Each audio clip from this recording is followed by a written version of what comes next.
지난 7월 24일에 QQQI 매수 신호가 켜졌습니다. 2024년 1월 상장 이후 네 번째 매수 기회였어요. 그런데 이 신호가 일주일 만에 바로 꺼졌습니다. 나스닥이 반등하면서 조건에서 벗어난 겁니다. 준비하고 기다리던 분들 입장에서는 구간이 열렸다는 걸 확인하기도 전에 닫힌 셈이에요. 지금 QQQI 주가는 54.87달러이고 가격은 이미 신호가 켜졌던 자리보다 위로 올라와 있습니다. 이럴 때 꼭 나오는 말이 있습니다. 그때 다 넣었어야 했다. 왜 망설였을까? 그래서 오늘은 그 말이 맞는지 숫자로 확인해 보겠습니다. 상장 이후 이 신호가 켜진 주에만 담았다면 지금 평단가가 얼마일까? 네 번의 구간을 하나도 빼지 않고 전부 계산했습니다. 그리고 그 평단가를 지표도 안 보고 뉴스도 안 보고 2년 반 동안 매주 132번 사기만 한 계좌의 평단가와 나란히 놓고 비교했습니다. 미리 말씀드리면 두 숫자의 차이가 생각보다 작습니다. 2년 반을 기다리면서 신호만 골라 담은 쪽과 아무 생각 없이 매주 사기만 한 쪽의 차이가요. 그리고 그 이유가 오늘 영상의 핵심입니다. 오늘은 네 가지를 확인하겠습니다. 첫째, 네 번의 매수 구간에서만 담았다면 평단가가 각각 얼마였나? 기간과 평단가만 간단하게 짚고 넘어가겠습니다. 둘째, 커버드 콜이 주가를 희석시켜서 그 돈으로 배당을 준다는 말이 QQQI에도 해당되는 이야기인가? 배당을 반영한 총수익 차트로 직접 확인해 보겠습니다. 셋째, 그렇다면 배당률이 높은 상품은 다 좋은 선택인가? 여기서 상품 성격이 크게 갈립니다. 넷째, 신호만 골라 담은 평단가가 전체 기간 적립식 평단가를 이길 수 있나? 결론부터 말씀드리면 이길 수는 있는데 조건이 꽤 까다롭습니다. 그리고 마지막에는 제가 말해온 8주에 40%라는 기준을 어떻게 본인 상황에 맞게 고쳐 쓰셔야 하는지 정리하겠습니다. 같은 규칙 한 줄이 어떤 분에게는 주당 15만 원이고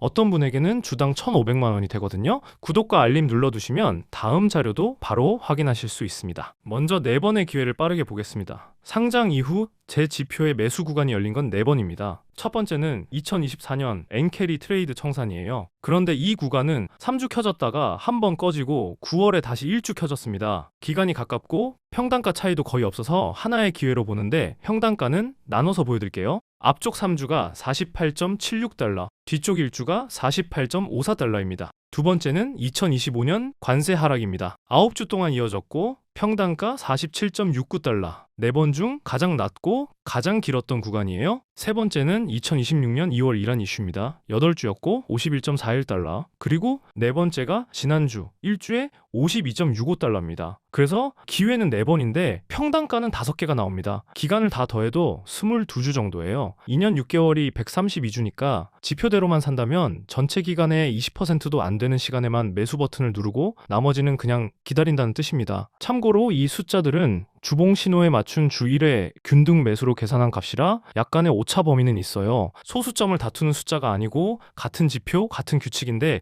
결과가 이렇게 흩어진다는 게 오늘의 출발점입니다. 이제 비교 기준을 세워보겠습니다. QQQI가 상장한 뒤부터 지금까지 매주 한 번씩 같은 금액을 넣기만 한 계좌입니다. 지표도 안 보고 뉴스도 안 보고 고점인지 저점인지도 안 따지고 그냥 넣었습니다. 횟수는 132번이에요. 2년 6개월 동안 한 주도 빠지지 않았다는 뜻이고 보유 수량은 253주가 넘습니다. 이 계좌의 평단가가 52.07달러입니다. 배당률로 환산하면 약 14.6% 수준이고 1억 원을 넣었다면 매달 122만 원 정도가 들어오는 자리예요. 이 숫자가 왜 강한지 짚어볼 필요가 있습니다. 132번 중에는 사상 최고가 근처에서 산 회차도 있고 바닥에서 산 회차도 있어요. 비싸게 산 회차와 싸게 산 회차가 132번에 걸쳐 서로 상쇄된 결과가 운이 좋았던 숫자가 아니라 아무것도 하지 않아도 자동으로 만들어지는 평균값이에요. 여기에 배당은 별개로 30번 가까이 들어왔고요. 그리고 지금 주가가 54.87달러입니다. 오늘 처음 사기 시작하는 분은 이미 이 평단가보다 위에서 출발합니다. 신호를 기다리는 동안 가격이 올라가 있으면 기다린 대가가 오히려 마이너스가 될 수도 있다는 뜻이에요. 이어가기 전에 커버드 콜에 대한 오해를 먼저 짚고 가겠습니다. 가장 많이 듣는 말이 이거예요. 커버드 콜은 주가를 희석시켜서 그 돈으로 배당을 주는 거다. 결국 내 원금을 갈아서 돌려주는 거라는 이야기입니다. 구조부터 보면 사실이 아닙니다. 커버드 콜은 보유한 종목에 콜옵션을 팔고 거기서 받은 프리미엄으로 분배금을 만듭니다. 다만 콜옵션을 팔았기 때문에 상승장에서 지수만큼 못 오르는 건 사실이고 그건 희석이 아니라 상승분을 미리 현금으로 바꿔받는 구조입니다. 그럼 QQQI는 어느 쪽일까요? 확인하는 방법이 있습니다. 트레이딩뷰에 배당 조정 기능이 있는데 지금까지 지급된 배당을 가격에 반영해서 총수익 기준으로 차트를 다시 그려주는 기능이에요. 배당을 전부 재투자했다고 가정한 것과 같은 결과입니다. 이걸 반영해서 아까 그 적립식 계좌를 다시 보면 숫자가 이렇게 바뀝니다. 넣은 돈은 13,200달러로 똑같은데 평가 금액이 원금 대비 27% 수준까지 올라옵니다. 가격만 보면 5%대였던 게 27%가 되는 거예요. 주가를 갈아서 배당을 주는 상품이라면 이 숫자는 나올 수 없습니다. 다만 단서를 반드시 붙여야 합니다. 세금과 수수료가 반영되지 않은 수치예요. 실제로는 배당 소득세를 떼고 재투자하니까 결과는 이보다 낫습니다. 그리고 이 차트에 표시되는 43.13달러는 실제 평단가가 아닙니다. 배당을 전부 재투자했다고 가정했을 때의 실질 매입 단가일 뿐이고 실제로 낸 돈 기준 평단가는 여전히 52.07달러예요. 그런데 이게 모든 커버드 콜에 해당되는 이야기는 아닙니다. 나스닥100을 추종하는 상품 중에서 고점을 계속 경신하면서 장기적인 주가 하락을 보이지 않는 건 대표적으로 QQQI, JEPQ, GPIQ 정도예요. 반대로 ULTY나 QDT 같은 초고배당 상품들은 주가 하락이 눈에 띄게 나타납니다. 물론 배당 재투자를 전제하면 이야기가 조금 달라지고 실질적으로는 양도소득세를 절약하는 방식으로 활용할 수도 있어요. 주가, 환율, 배당금, 배당 재투자, 양도소득세, 배당소득세까지 전부 계산하면서 투자할 사람이 많지는 않다고 생각합니다. 그래서 단순히 배당률이 높다고 좋은 상품이라고 생각하면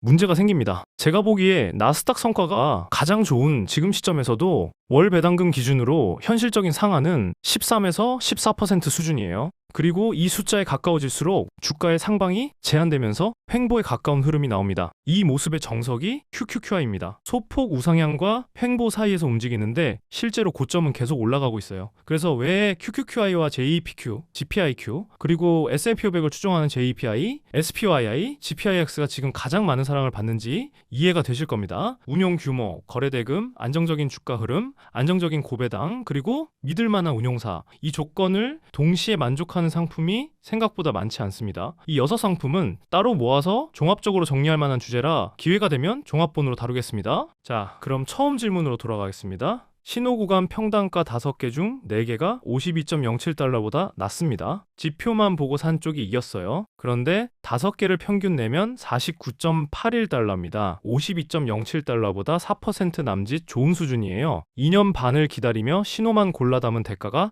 4%라는 뜻입니다. 물론 이건 최소치예요. 화면의 평단가는 모든 회차에 똑같은 금액을 넣어 계산한 값인데 실제로는 하락이 깊어지고 신호 강도가 올라갈수록 회차당 금액을 늘립니다. 얕게 지나가는 구간에서는 적게 넣고 하락 심화나 바닥 근접 신호가 켜지는 구간에서 비중을 몰아넣는 방식이에요. 강도에 맞춰 증액하면 평단가는 더 내려갑니다. 그러니까 이길 수 있습니다. 문제는 3가지가 맞아야 한다는 거예요. 하나, 하락이 얼마나 깊게 빠지는지. 둘, 그 하락이 얼마나 오래 이어지는지. 셋, 그 기간 동안 계획대로 실행하는지. 이 중에서 내가 정할 수 있는 건 3번째 하나뿐이고 앞에 2개는 시장이 정합니다. 그리고 대부분은 3번째에서 걸립니다. 첫 신호가 켜지면 여기가 바닥이라고 판단해서 준비한 금액을 절반 넘게 한 번에 넣고 하락이 3주째 이어지면 지쳐서 멈추거든요. 신호는 9주를 켜져 있었는데 실제 매수는 3주에서 끝나는 겁니다. 그러면 47.69달러는 절대 안 나옵니다. 결국 큰 하락이 발생해야 의미 있는 평단가 차이를 만들 수 있다는 이야기입니다. 기간을 다시 보시면 이유가 더 분명해집니다. 4번의 기회 중 이번이 1주로 끝났는데 1주로 끝난 게 이번이 처음이 아니에요. 첫 번째 기회 안에서도 뒤쪽 파동이 1주였습니다. 지표는 원래 뭉텅이로 켜지지 않습니다. 그런데 더 중요한 게 있어요. 그 2번의 1주짜리 평단가가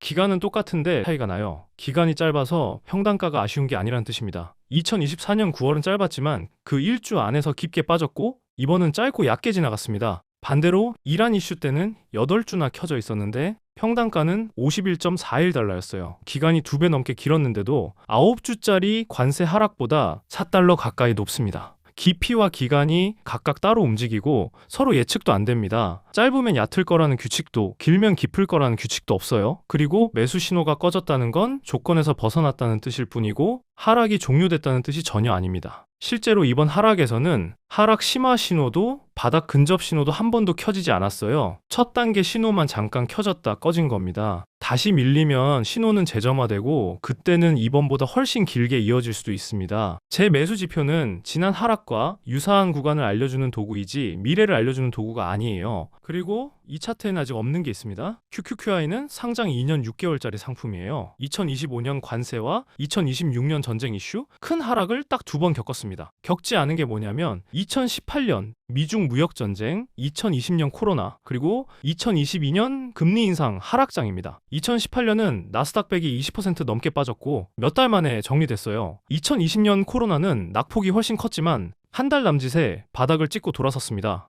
둘 다 아프긴 했어도 기간은 짧았어요. 문제는 2022년입니다. 나스닥 100이 고점 대비 30%를 넘게 빠졌고 그 하락이 1년 가까이 이어졌습니다. 몇 달 반등하다가 다시 신저가를 만드는 걸 반복했어요. 지금 차트만 보면 가장 짧은 하락이 1주, 가장 긴 하락이 9주입니다. 그래서 다음 하락도 2달 안에 끝날 거라고 단정하기가 쉬워요. 이게 가장 위험한 생각입니다. 표본이 4개뿐인 데이터로 다음을 확정하는 거니까요. QQQI가 살아온 2년 6개월이 하필 긴 하락 없이 지나갔을 뿐입니다. 1년 넘게 이어지는 하락을 가정하지 않은 계획은 그런 하락이 실제로 오면 8달째에 무너집니다. 총알은 없는데 주가는 계속 내려가는 상태로 몇 달을 버텨야 하니까요. 의도하지 않은 손절이 거기서 나옵니다. 하락을 못 맞춰서가 아니라 모든 상황에 대비하지 않고 시작해서 나오는 겁니다. 그럼 얼마씩 얼마 동안 사야 하나? 제가 QQQI 기준으로 8주에 40%라고 말했었습니다. 이건 어디까지나 매우 보수적인 기준이에요. 그런데 이 기준에 함정이 하나 있습니다. 비율이기 때문입니다. 300만 원을 투자하는 분이라면 40%가 120만 원이고 8주로 나누면 주당 15만 원이에요. 부담이 거의 없죠. 3천만 원이면 주당 150만 원. 여기서부터 조금 무거워집니다. 그런데 3억 원이면 주당 1,500만 원이에요. 같은 규칙 한 줄인데 실행 금액은 100배 차이가 납니다. 비율은 똑같은데 사람이 느끼는 무게는 전혀 같지 않아요. 주당 15만 원은 하락이 길어져도 그냥 넣을 수 있지만 주당 1,500만 원은 세 번째 회차부터 손이 멈춥니다. 그래서 비율만 보지 말고 절대값을 반드시 같이 생각하셔야 합니다. 1억 원이 넘는 현금을 한두 달 안에 다 태우겠다는 계획은 약간의 하락 변수만 나와도 생각이 바뀝니다. 그리고 그때 바뀌는 건 계획이 아니라 사람이에요. 계획은 종이에 그대로 있는데 실행하는 사람이 못 버티는 겁니다. 2만 원 넘는 치킨을 시킬 때도 양념이냐 후라이드냐 배달비는 어디가 싼지 고민하잖아요. 저도 그럽니다. 그런데 적게는 수백만 원, 많게는 수천만 원을 넣으면서 그만큼 따져봤는지는 다시 생각해 볼 일입니다. 조절할 수 있는 레버는 2개입니다. 기간과 비중. 3억 원에 40%, 8주면 주당 1,500만 원인데 비중을 20%로 낮추고 기간을 24주로 늘리면 주당 250만 원이 됩니다. 같은 종목, 같은 지표, 같은 규칙인데 실행 가능성이 완전히 달라져요. 금액이 크다면 아예 접근 방식을 바꾸셔도 됩니다. 예를 들어 볼린저 밴드 30일 하단선을 터치한 시점부터 6개월 분할 매수로 시작하거나 처음부터 1년짜리 적립 계획을 잡아두고 그 안에서 매수 신호가 켜질 때 더 적극적으로 담는 방식이에요. 긴 기준선을 깔아두고 신호가 켜지면 그 위에 얹는 구조입니다. 이렇게 해두면 이번처럼 신호가 1주 만에 꺼져도 계획이 흔들리지 않고 2022년처럼 1년을 흘러내려도 끝까지 대응할 수 있습니다. 그런데 이 방식을 택하면 반드시 드는 생각이 하나 있어요. 아직 안 넣은 돈에서 나올 배당금이 아깝다는 생각입니다. 지금 다 넣으면 다음 달부터 배당이 그만큼 더 들어오는데 왜 나눠서 사야 하나 싶은 거죠. 그 생각을 참으셔야 합니다. 아무리 고배당이 메인인 ETF라도 눈앞에 보이는 손실률은 장기 투자를 방해합니다. 그리고 그 배당금의 수익률을 결정하는 건 결국 평단가예요. 손실에 완전 무감각하다면 상관이 없지만 약간의 배당금을 더 받기 위해 현금을 다 태우면 이후에 나오는 하락에서 또 후회하게 될 수 있습니다. 그리고 조급해하실 필요도 없습니다. 지표 기준으로 적당한 매수 기회는 1년에 한두 번씩 왔고 강력한 기회는 2년에서 한 번씩 반드시 옵니다. 투자는 지금 못 샀다고 끝나는 게임이 아니에요. 정리하겠습니다. 첫째, 상장 이후 매수 기회는 4번이었습니다. 첫 번째 구간이 2번으로 나뉘어 켜졌기 때문에 기회는 4번, 평단가는 5개예요. 평균은 49.81달러로 아무 판단 없이 매주 산 52.07달러보다 4% 남짓 좋은 수준입니다. 둘째, 커버드 콜이 주가를 갈아서 배당을 준다는 말은 최소한 QQQI에는 해당되지 않습니다. 배당을 반영한 총수익으로 보면 같은 계좌의 성과가 완전히 달라져요. 다만 배당률이 높다고 다 좋은 상품은 아니고 상품마다 주가 흐름이 크게 갈립니다. 셋째, 그래서 이길 수는 있습니다. 완벽한 바닥 구간을 만나고 강도에 맞춰 금액을 조절하며 끝까지 완주한 사람만 이겨요. 세 조건 중 깊이와 기간은 시장이 정하고 내가 정할 수 있는 건 실행뿐입니다. 넷째, QQQI는 1년 넘게 이어지는 하락을 아직 겪어본 적이 없습니다. 4번의 표본으로 다음을 단정하면 안 됩니다. 그래서 투자금이 클수록 비중은 낮게, 기간은 길게 잡으세요. 6개월도 좋고 1년도 좋습니다. 그 기간에 못 받은 배당금을 아까워하지 마시고 평단가가 결국 그 배당률을 결정한다는 것만 기억하시면 됩니다. 제가 항상 가장 보수적인 숫자를 말하는 이유도 같아요. 종목마다 변동성이 다르고 보시는 분마다 현금 비중도 수익 구조도 전부 다른데 본인 기준을 정하시라고 말씀드려도